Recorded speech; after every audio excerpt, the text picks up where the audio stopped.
लानोसै नाय सार मोना ओरैजाय नै थांनाय जासिगोन धीरेन बर' सार जे केपिटेल एकदम इनिशियल इनभेस्टमेन्टआव आंनो 2 लाखसो नांथारगौ जोलै बायनाय आरो न' बानायनायाव आं सारनो होबाय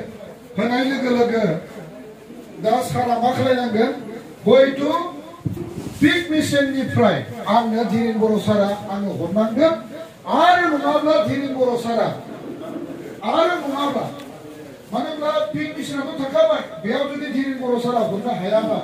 आंखौ मोनसे माइक्र' फाइनेन्सनो लिंकेजेस खालामना होनांगोन माइक्र' फाइनेन्सनो लिंकेजेस खालामोब्ला जोंहा मोनफ्रोमबो डिस्ट्रिक्टआव मोनसे बिराद बुरजा बेंक थायोना बे बेंकनि गेजेराव मोनसे लिड डिपार्टमेन्ट थायो बे लिड बेंक थायो बिराद बुरजा लिड बेंकआनो जाबाय SBI बेंक माखासेनिया एपेक्स बेंक जायो माखासेनिया ग्रामीण बेंक जायो दा बै बेंकआव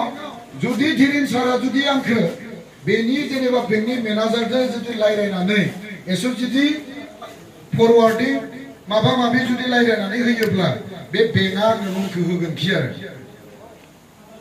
दा बेफोरबायदि सुबिदाखौ जोंनि लिडारफोरा सासे सासे जायफोरा माने जेनुइन मावथोंनो होननानै फैदो बेखिनि बुस्थुखौ इन्डिभिजुवेल एप्रोचआव मावना होजायो आरो दाथ' बिराद मोजां मिशन लादों बिग मिशनाव दा एनडिबिआ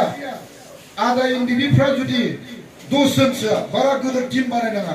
10 जनसोआ जुदि मोजां स्किल ट्रेनिंखौ लाबाय एकदम मोनसे सायख'ग्रोखानांगोन माबे ट्रेनिंखौ लाग्रोनो पोल्ट्रिनि ट्रेनिंखौ आङो दहाय बुंनाया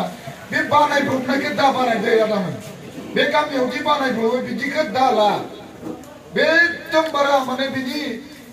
लं टार्म्स गैया आं माखौ बुंदों पोल्ट्रि बानायोब्ला इसि पोल्ट्रि फार्म एनभाइरनमेन्टेलि कन्ट्रोल जाय क्लाइमेट नोङो एकदम गरम थान्दादो जेबो गिनो गोनां गैखाला एकदम फुल एसिखा बेसेबां माने गोजां बोथोराव हिट नांगोन गरम बोथोराव बेसेबां थान्दा खालायनांगोन नोंहा जेबो टेनसन गैला दैया दै थांबाय थाखासिगोन दै होग्राया